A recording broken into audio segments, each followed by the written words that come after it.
அமைப்பதற்கு புதிய அரசை தொடர்வதற்கு உறுதுணையாக நடவடிக்கைகளை எடுப்பதற்கு வருகின்றார்.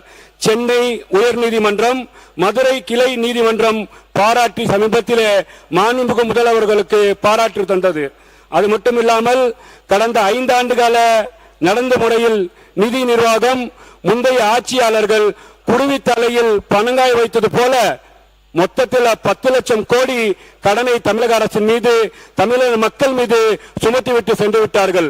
அதற்குரிய பலனை தற்போது அவர்கள் அனுபவித்து எதிர்வரிசையில் அமர்ந்து கொண்டிருக்கின்றார்கள். அரசு கஜானாவை காலியாக்கி இருக்கின்றது. இந்த சூழலில் தமிழ்நாட்டில் முன்னேற்றுவதற்காக, மகளிருக்காக மாண்புமிகு முதலமைச்சர் எங்கள் வெற்றி தளபதி அவர்கள் பல முன்னேற்ற திட்டங்களை அறிவித்து வருகின்றார். அதற்காக நான் என் முதல்கண் நன்றியை தெரிவித்துக் கொள்கின்றேன்.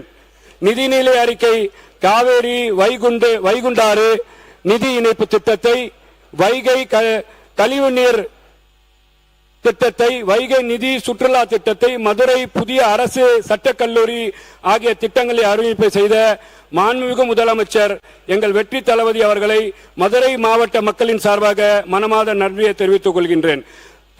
முதலமைச்சர் அறிவிச்ச திட்டத்தில் நக்கலும் ஏடாசிரியம் பண்ணக்கூடிய திட்டம்னு கேட்டீங்கன்னா எல்லோரும் தமிழ்நாட்டில் இருக்கக்கூடிய ஏகோதிபத்த மக்கள் வரவேற்கிறாங்க. ஆனா எதிர்கட்சிக்காரங்க இது எதுக்கு கொடுக்கணும், நிதி சுமையா இருக்குன்றாங்க. தாய் மாமன் தொங்க மோதிரம் திட்டம் ஏன்னு கேட்டீங்கன்னா, தாயின் காலடியில் சொர்க்கம் இருக்கின்றது நபி ஸல்லல்லாஹு அலைஹி வஸல்லம் சொல்றாங்க. தாயின் அன்பின் இறைவனின் கருணை இருக்கின்றது கிறிஸ்தவ மதம் சொல்கின்றது. தாயே தெய்வம் என்று இறைவன் மதம் சொல்கின்றது, இந்து மதம் சொல்கின்றது. இப்படிப்பட்ட சிறப்புகளை கொண்ட ஒரு பெண் ஒரு குழந்தையை பெற்றெடுப்பதற்கு படுகின்ற சிரமம் ஏராளம். கர்ப்ப காலத்திலே அந்த பெண் தலை சுற்றல், குமட்டல், வாந்தி என பல்வேறு உடல் உபாதைகளை சமாளித்து இறுதியில் சுயப்பிரவேசம் அடையும் போது ஒரு அழகான குழந்தையை பெற்றெடுக்கின்றாள். இத்தகைய மகிழ்ச்சியான தருணத்தில் அவர்களுக்கு, ஏழை தாய்மார்களுக்கு உதவுமாக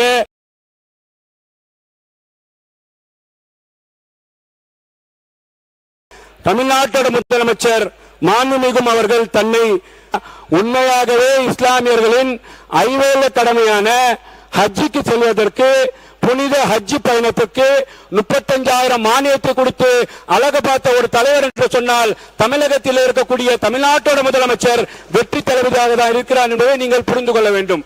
தமிழ்நாட்டு இஸ்லாமிய மக்களுக்காக தமிழக வெற்றி கழகம் ஆரம்பிக்கும் போது தமிழ்நாட்டிலே என்ஆர்சி, சிஆர்சி என்ற சிஏ என்ற பிரச்சனை இந்தியா முழுக்க வந்தது.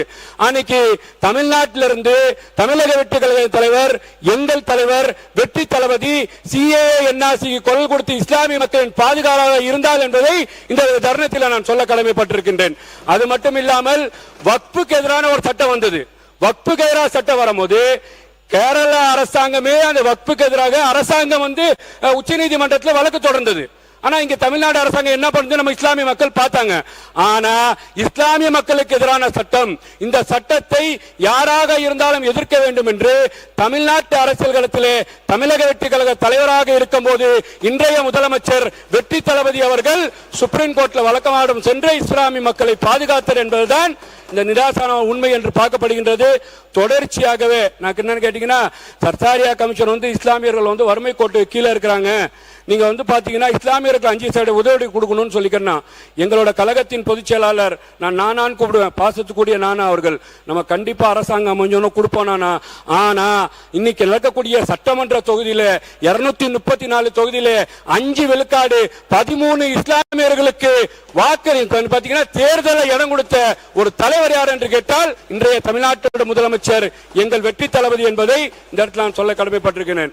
ஆனா கடந்த கால ஆட்சியில நம்ம புரிஞ்சா பாத்துக்கிறோம், இஸ்லாமியின் பாதுகாவலர் பேசினாங்க.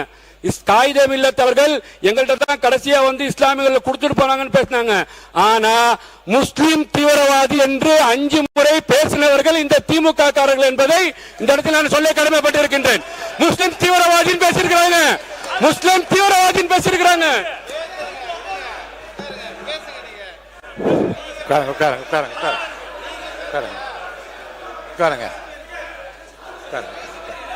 நீங்க ஒருத்தர் மட்டும் நீ சொல்லணுமா?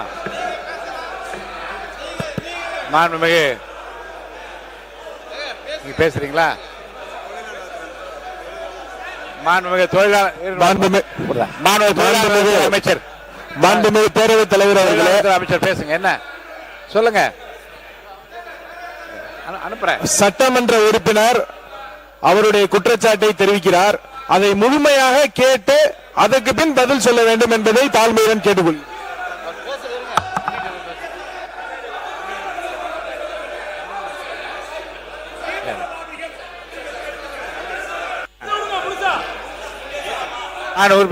பேரவைத் தலைவர் அவர்களே, நான் பத்திரிகையாளர் செய்தியில சொல்லல. நான் வந்து பாத்தீங்கன்னா அவங்க மாதிரி வந்து பாத்தீங்கன்னா இல்ல நான் முடிச்சிடுறேன் சார், நான் வந்து பத்திரிகையாளர் செய்தியில சொல்லல, நான் பத்திரிகையில வரக்கூடிய செய்தியை சொல்லல, ஆதாரத்தோட சொல்றேன். பத்திரிகையில வரக்கூடிய செய்தியை சொல்லல, ஆதாரத்தோட சொல்றேன். உட்காருங்க. நான் பத்திரிகையில வரக்கூடிய செய்தியை சொல்லவில்லை. உட்காருங்க. நான் பத்திரிகை வரக்கூடிய செய்தியை சொல்லவில்லை. உண்மைக்கு புறமான செய்தியை சொல்லல. நான் பாதிக்கப்பட்டிருக்கிறேன், நான் நசுக்கப்பட்டிருக்கிறேன், நான் கஷ்டப்பட்டிருக்கிறேன். நான் போற இடத்துல எல்லாம் வந்து தீவிரவாதி வந்து உட்காருங்க.